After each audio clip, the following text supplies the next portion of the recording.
Viewers మనం వచ్చేసి family గురించి తెలుసుకోబోతున్నాము.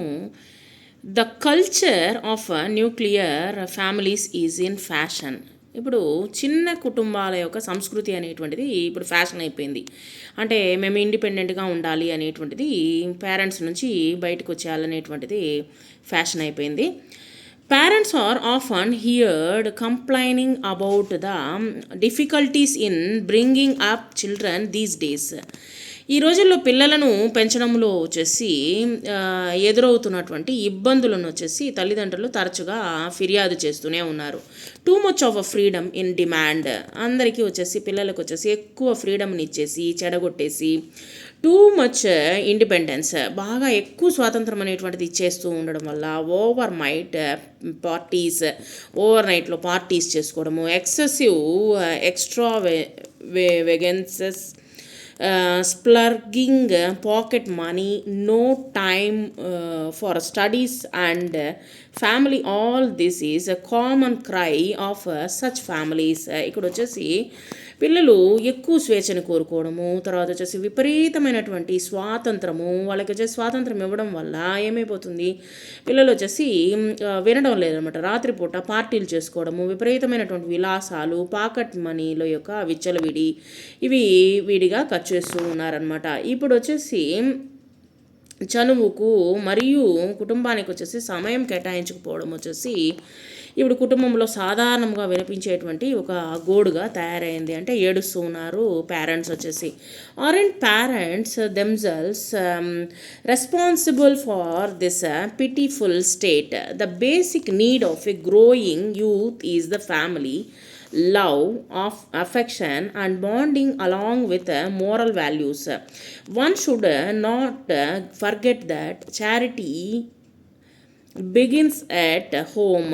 వచ్చేసి ఎప్పుడు ఎదిగేటువంటి యువతకు మనము ద బేసిక్ నీడ్, ప్రాథమికమైనటువంటి అవసరాలను మనం ఇవ్వాలి. ఎట్లా అంటే, so family is very important అని చెప్పాలన్నమాట. ప్రతి ఒక్క పిల్లలకి వచ్చేసి లవ్, మనము ఎక్కువగా ప్రేమని పంచాలి.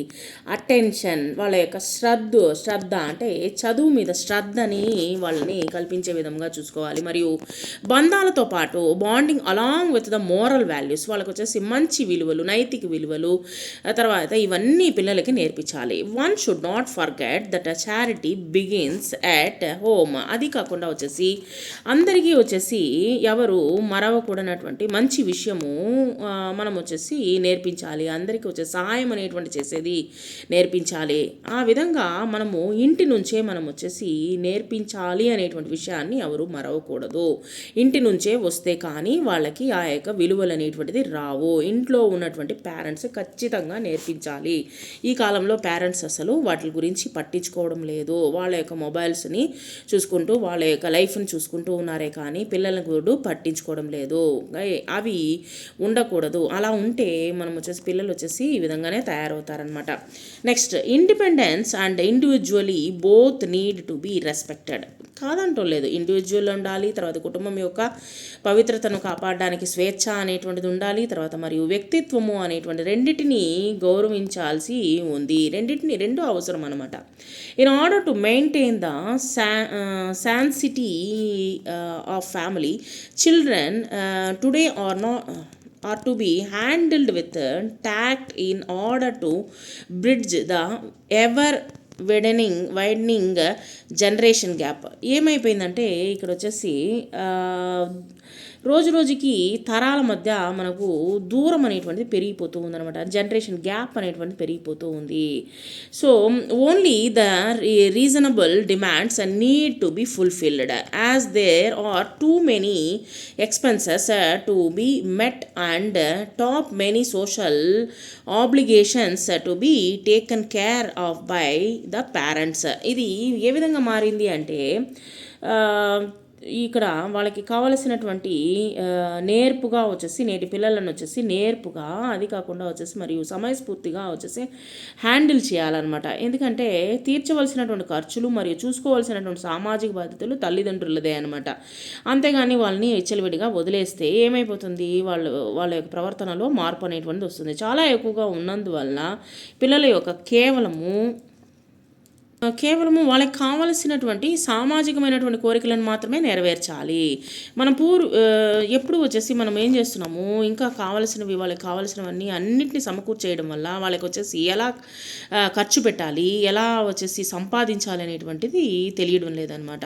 సో కాబట్టి ఎలా ఖర్చు పెట్టాలి, ఎలా సంపాదించాలి, తర్వాత వచ్చేసి ఏ విధంగా వచ్చేసి ఫ్యామిలీతో బాండింగ్గా ఉండాలనేది తెలియాలన్నమాట. అవర్ ఫోర్ ఫాదర్స్, మన యొక్క పూర్వీకులు వచ్చేసి lived happily in joint families, చాలా సంతోషంగా వచ్చేసి ఉమ్మడి కుటుంబంలో సంతోషంగా జీవించారు.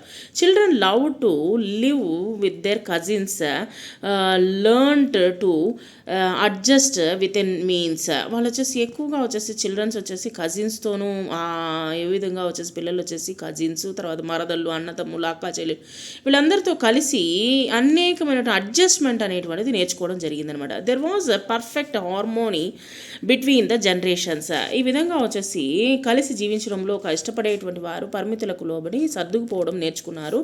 అదే కాకుండా అప్పట్లో తరాల మధ్య సంపూర్ణ సామరస్యం అనేటువంటిది, వాళ్ళ ఒకరినొకరు అర్థం చేసుకునేటువంటి విషయం అనేటువంటిది ఉండేదన్నమాట.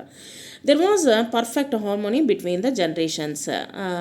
There never exist the concept of old age homes. అలాంటి యొక్క వృద్ధాశ్రమము అనేటువంటి భావన అప్పట్లో ఉండేది కాదనమాట. There was a deep respect for the family elders and love, care and concern for the youngsters. అదే కాకుండా వచ్చేసి ఎక్కువ కుటుంబాల్లో వచ్చేసి ఎక్కువ ప్రేమ అనేటువంటిది ఎక్కువగా ఉండేది. అదే కాకుండా ఒకరిపైన ఒక రెస్పెక్ట్, శ్రద్ధ, ప్రేమ, సంరక్షణ అనేటువంటిది ఎక్కువగా ఉండేదన్నమాట యొక్క యంగ్స్టర్స్కి, అప్పటి కాలంలో వచ్చేసి యంగ్స్టర్స్కి. Even the minor family differences were solved అమికెబ్లీ.